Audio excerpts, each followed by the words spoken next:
Прошло 2 дня. Мы с места не сдвинулись. Сложно, такой аппарат. Привет, друзья! Действительно, вы теперь можете меня официально называть BMW-ведом, водом или что-то такое. В общем, ничего незыблемого в этом мире теперь не осталось точно. Многие из вас, может быть, разочарованы, а те, кто не понимает вообще, о чем идет речь, я покажу вот такую вот штуку. Это наш мерч, которому 5 лет. Обратите внимание, она все еще в порядке. Это моя личная футболка. Я ее долго искал специально, чтобы показать вам. И покупка мерча — это лучшее, что может произойти с вами, если это мерч от компании ТСК, потому что он практически не снашивается. Ну и, собственно, давайте поговорим сегодня по поводу BMW i7. И как так получилось, что это первое видео на канале, где я буду хвалить эту машину, где я буду хвалить бренд BMW.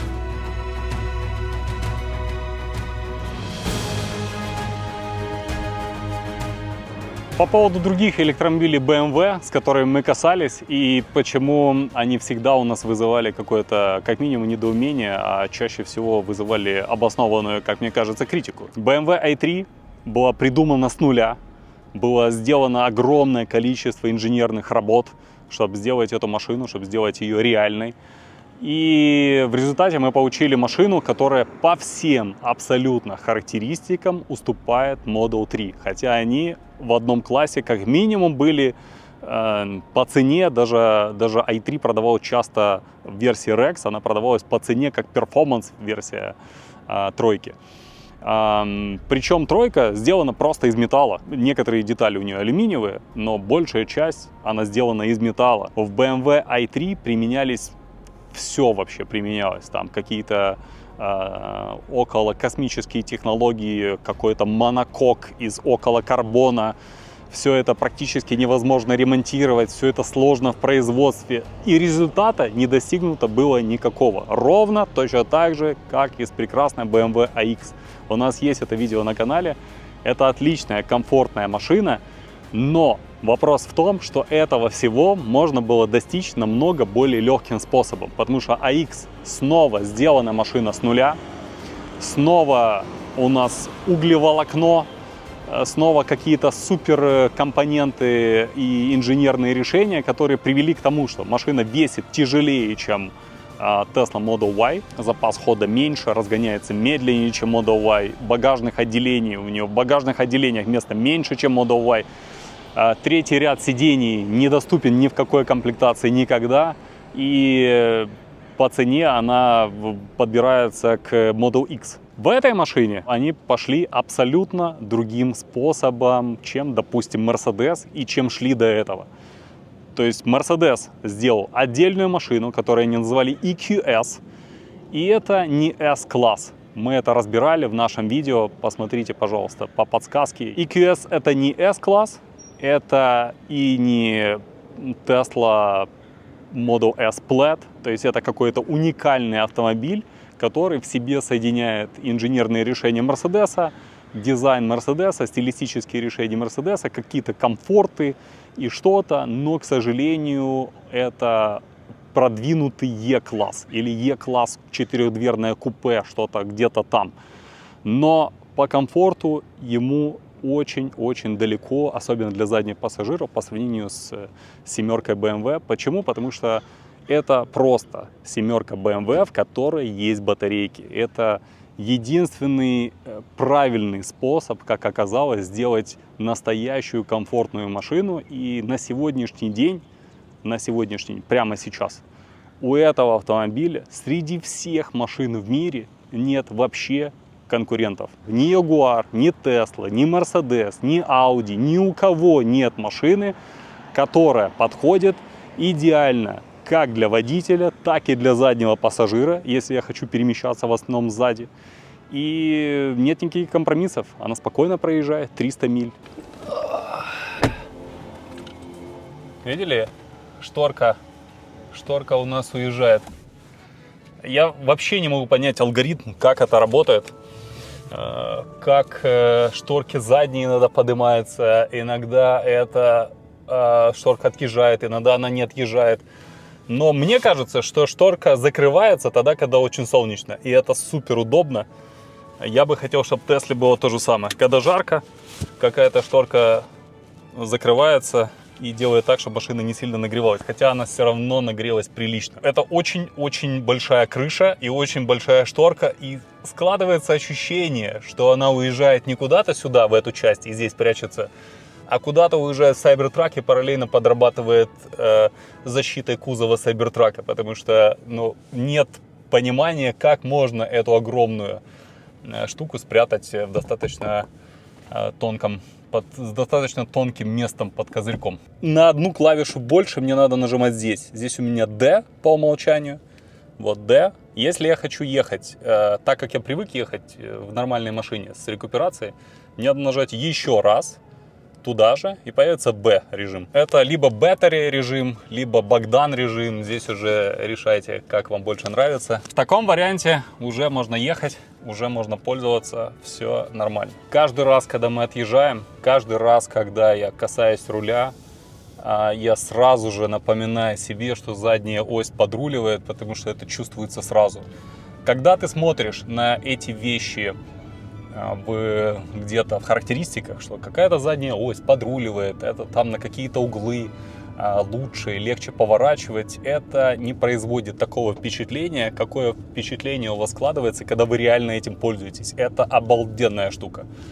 В Cybertruck подруливает задняя ось, но там она подруливает настолько сильно, что вам это не кажется каким-то волшебством, потому что здесь этого практически незаметно. И получается так, что огромный, длинный седан, он выруливает отовсюду, без никаких проблем, намного легче, чем я это делал на Model X. Давайте пройдемся по тем вещам, к которым я привык и которые мне нравятся. Я уже сказал, там шторка отодвигающаяся, пододвигающееся сиденье, это обалденно. Но есть вещи, которые вот меня смущают до сих пор. Допустим, вот эти вот сеточки, которые, как мне кажется, к этому интерьеру вообще не пляшут. Потому что здесь какие-то полосочки, квадратики, там какие-то ромбики, здесь еще что-то. Здесь помятая бумажка, которая с подсветкой. Сетка, мне почему-то всегда хочется об нее что-то потереть. Вот если бы у меня была в руках картошка, вот прям идеально сюда подходит.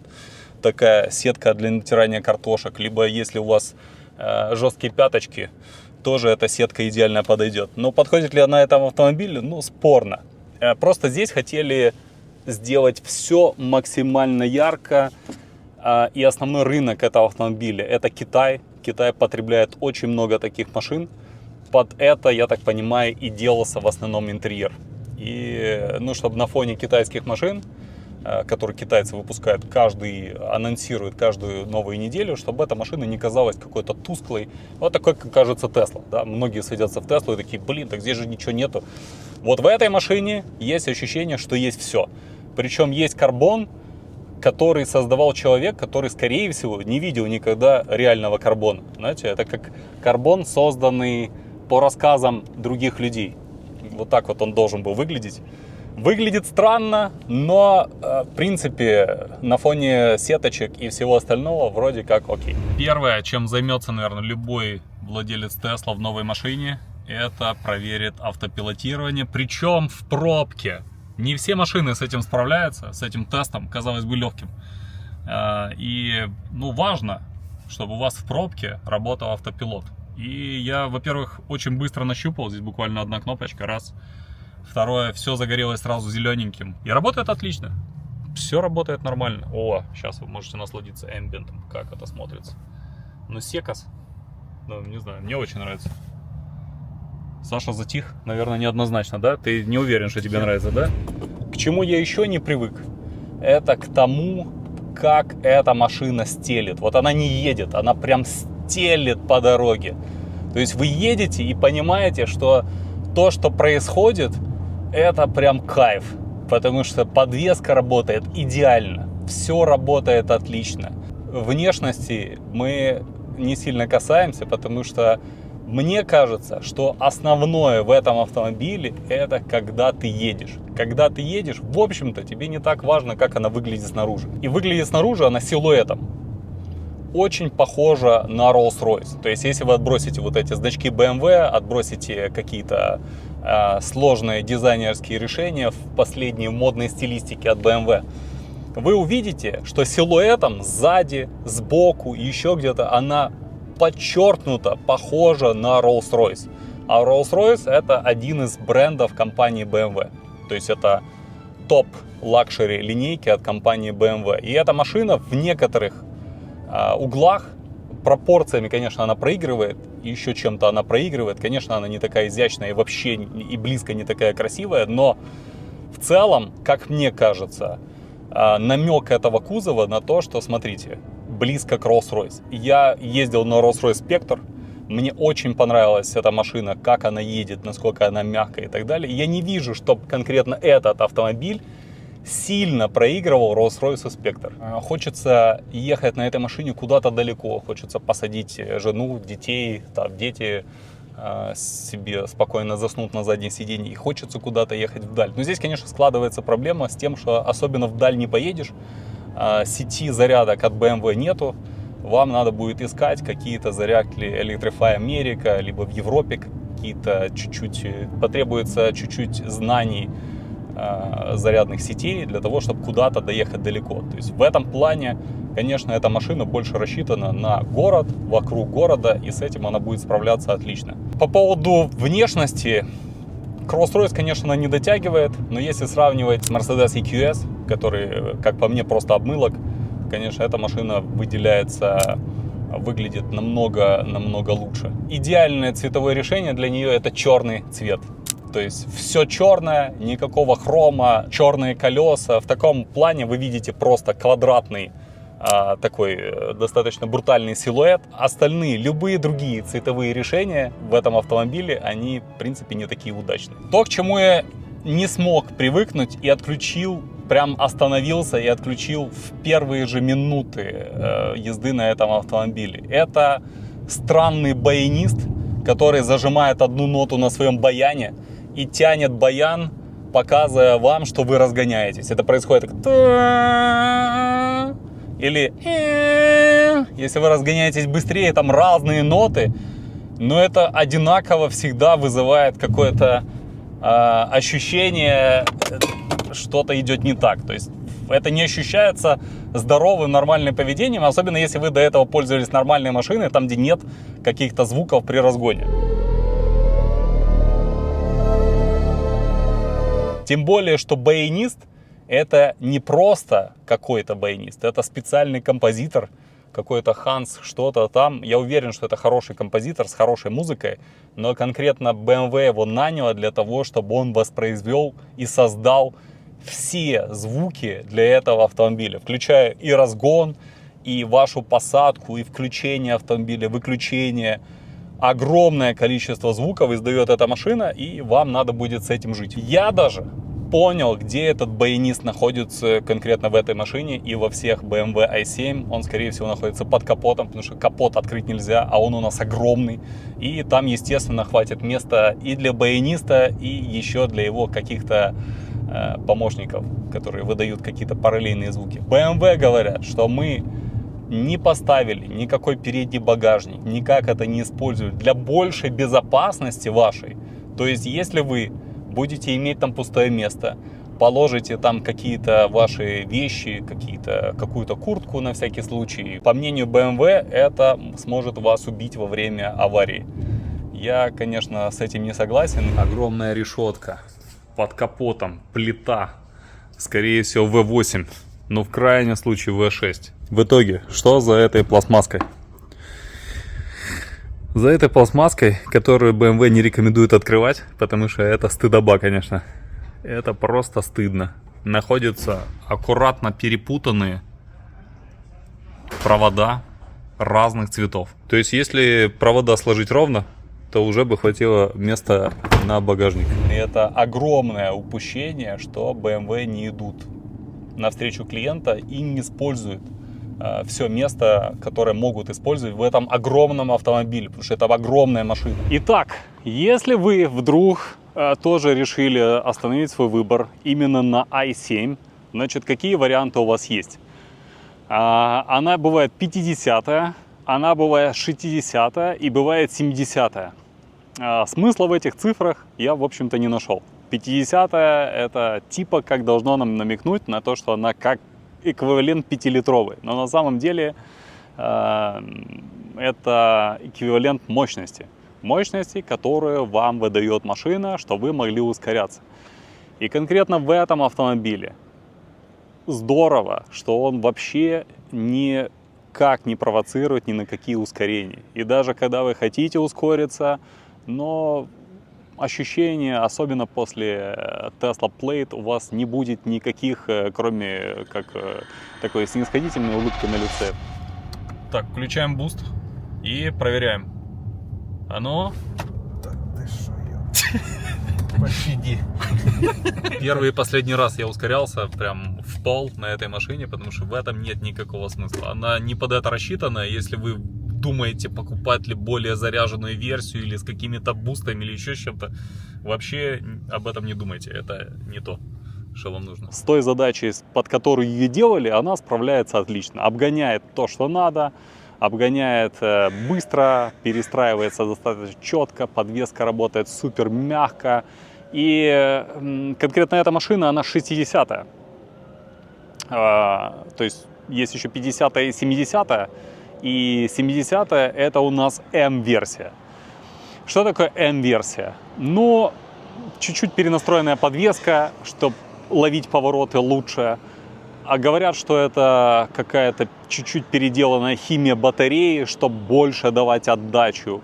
Но в целом, так как мы только что определили характер этой машины, он покладистый, спокойный и рассчитан на то, чтобы мы с вами перемещались из точки А в точку Б с максимальным комфортом, M-версия автоматически у нас отпадает. Версия этой машины 60-я. Тоже в ней не вижу никакого смысла. Вопрос, который у меня возник, а не сделали ли случайно BMW машину, которая больше Mercedes, чем сам Mercedes? 221, 222 и 223 это все одна и та же платформа с одной и той же подвеской, и ощущаются они абсолютно одинаково. И я могу вам точно сказать, что BMW сделали больше Mercedes, чем сам Mercedes, потому что эта машина супер комфортная, без сомнения. Но BMW наступили себе как минимум на одно яйцо для того, чтобы убрать всю суть BMW из этой машины. Потому что она не старается ехать быстро, она не старается ехать резко, она просто едет с максимальным комфортом, так как должен был ехать. И так как, скорее всего, едет Mercedes, но, на мой взгляд, недостаточно комфорта уже в современных реалиях. Я не знаю почему, но так как я сижу в Mercedes, почему-то мне сразу же хочется заняться какой-то рекламой, прорекламировать какие-то вещи. Поэтому пленка, если вы хотите заклеить пленкой машину, и вам нравится, как заклеена i7, можете выбрать любой другой цвет, и контакты в Лос-Анджелесе, кто шикарно справится с этой задачей, вы найдете в описании. Если вы ищете работу, мы тоже всегда ищем. Мы всегда находимся в поиске талантливых людей. Ссылка в описании. Если хотите купить электромобиль в любую точку мира, ссылка там же в описании. Когда будете покупать такую машину, обязательно обратите внимание, какие у вас опции в ней включены. Потому что есть 50-я, 60-я, 70-я. Мы с вами определили, что надо брать 50-ю. Но дальше внимание надо уделить именно опциям, которые установлены в этом автомобиле. Я с огромным разочарованием обнаружил, что конкретно в этой машине нет никаких массажей вообще. То есть сиденья шикарные, они удобные, все нормально. Но я бы хотел, когда я плаваю спокойно, раз уже я еду в лимузине, да, хоть где-то меня должен был встретить массаж. Не на передних местах, не сзади массажей нету. Также я хотел вам показать, как светятся ноздри. Мне не нужна подсветка ноздрей, но в этой машине ее и нету. Я думал, что подсветка ноздрей это во всех машинах. Я хотел посмеяться с этого, но не получилось, потому что ее нету. И здесь огромное количество опций, которые вы можете получить, но их может не быть. Допустим, экран сзади. Экран сзади это отдельный перформанс, это отдельная история, которой BMW уделял внимание. Это целый кинотеатр, который вы можете получить на заднем сидении. И в этой конкретной машине его тоже нету. Напишите в комментариях, если я зажрался и так все отлично. Я все понимаю. Для многих людей до сих пор коробка автомат это что-то из потусторонней реальности, или датчик света, датчик дождя, зачем это надо. Но мне бы хотелось, чтобы уже не то чтобы за эти деньги все нормально. Она стоит честных денег за такого качества и такого уровня комфорта автомобиля, как мне кажется. Но могли бы быть еще дополнительные опции. Здесь есть одна фича, которую можно использовать не совсем по назначению. Но, в принципе, этой машине такая история подходит. Смотрите, есть люди, как я, которые любят сидеть очень низко. А есть люди, которые любят сидеть еще ниже. То есть, есть разные черныши, которые прям очень нравятся, когда они сидят вот как-то вот так вот. Вот так вот. Вот они сидят. Вот так. Вот так. Вот. И в таком варианте вы вроде как не должны ничего видеть. Но не в этой машине, потому что у вас перед лицом есть постоянно включенная передняя камера. И я вначале хотел эту камеру выключить, но это не просто передняя камера, это диджитал изображение такое же, как вы видите. То есть эта камера выдает дополненную реальность, и если вы хотите видеть, на что ориентируется автопилот, то только в таком варианте вы будете это видеть. То есть эта машина не будет прорисовывать вам по новой все машинки, светофоры и так далее. Она как бы все добавляет сюда на эту камеру. Соответственно, эта камера всегда включена. И если вы планируете ездить вот в таком положении, то почему нет? Вы можете себе позволить, потому что в таком виде камеру вы будете видеть, и вы можете в прямом смысле этого выражения идти по приборам. Эта машина позволяет делать так. Когда мы начинаем говорить о конкурентах этой машины, важно иметь возможность на них посмотреть. И у нас она есть. Значит, прямейшим конкурентом BMW всегда был Mercedes. А прямейшим конкурентом конкретно этой машины, ну, естественно, являются топовые версии Mercedes S-класса. А что может быть круче, чем Mercedes S-класса со значком Maybach? И именно такая машина сейчас у предыдущего владельца этого автомобиля. Название достаточно сложное. Это EQS SUV в версии Maybach. То есть вот это все название EQS SUV Maybach. Но есть вариант этой же машины EQS SUV AMG. Что рассказал нам нынешний владелец этого прекрасного автомобиля? Что он, в общем-то, немножко скучает за этой машиной. Почему? Потому что сборка оказалась намного хуже, чем он ожидал. Мягкости не хватило, поэтому сюда влетели немножко другие шины.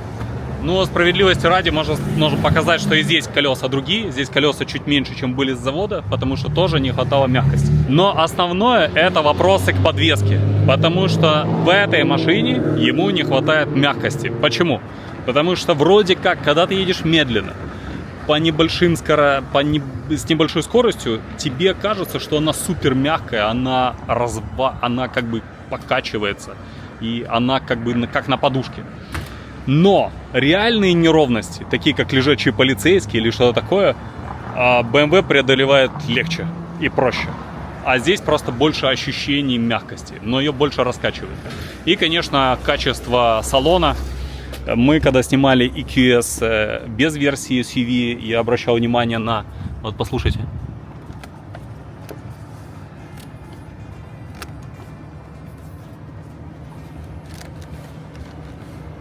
Мы сейчас на улице, но все равно слышно. Вот это вот все. Вот это все. Вот оно все хрустящее.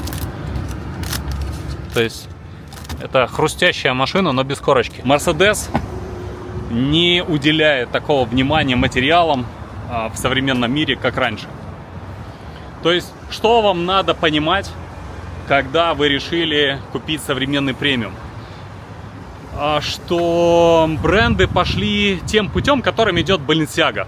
Грубо говоря, покупая современный, обалденный люкс-класс, вы покупаете прежде всего показатель того, что вы можете купить такую машину. Вы не покупаете больше комфорта, вы не покупаете больше качества, вы не покупаете больше технологий.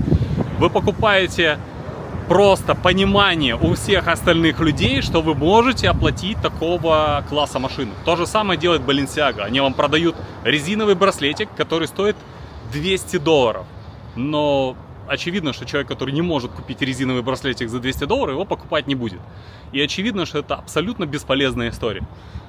Здесь, я бы не сказал, что это сильно бесполезно, потому что все-таки машина красивая. Очевидно, что и одна машина не со всех ракурсов, и вторая машина с обилием хрома, она привлекает внимание, значки Майбах, белый салон, какие-то массажи, дополнительные плюшки, они все-таки дают больше ощущений того, что деньги не выброшены на ветер. Но основная идея этих автомобилей, что вы едете на ценнике. Эти автомобили стоят, этот стоит автомобиль близко к $250 000 хорошей комплектации. И, в общем-то, что дальше? Дальше только Rolls-Royce. И там та же точная история. В Rolls-Royce вы не получите намного больше ощущений, либо качества, либо материалов круче, чем вы получаете вот в этом автомобиле. Но получаете что? Самое главное. Вы получаете понимание у всех прохожих, что Rolls-Royce не для каждого, и вы особенный. Только на заднем сидении становится точно понятно, для кого эта машина. Потому что вы гляньте только, сколько можно себе организовать свободного места, как это все устроено, как очень удобно бросить телефон на зарядку. Здесь можно разместить какие-то еще вещи, наушники, там еще что-то, что вам понадобится. Экранчик, который персонализирован, и здесь можно свайп, чтобы его разблокировать, и дальше вы можете настроить себе сидушку как вы хотите, по максимуму. Можно сюда добрать еще больше опций, которые сделают ваш перелет с точки А в точку Б еще более комфортным, и с массажами, с вентиляциями и так далее. Потому что здесь у меня даже вентиляции сидений нет. То есть эта машина все-таки рассчитана на то, что вы будете подходить изначально с пониманием, какая задача у вас будет под нее. Тогда вы соберете себе тот стек опций, который вам нужен. Друзья, даже такое отличное видео, как это, рано или поздно заканчивается. И я уже готов, видите, как я проникся брендом, ехать на своей новой отличной технике. И вам желаю, чтобы вы нашли себе то, что вам больше будет по душе, больше будет подходить. К сожалению, мой BMW это не тот BMW, который вы видели все это время в кадре. Это совершенно другая техника. И это не потому, что мне не нравится этот бренд. Это потому, что у меня нет под него задач. Если бы я ездил на заднем сидении, то, скорее всего, я бы и купил такую машину. Но пока что еще немножко рановато.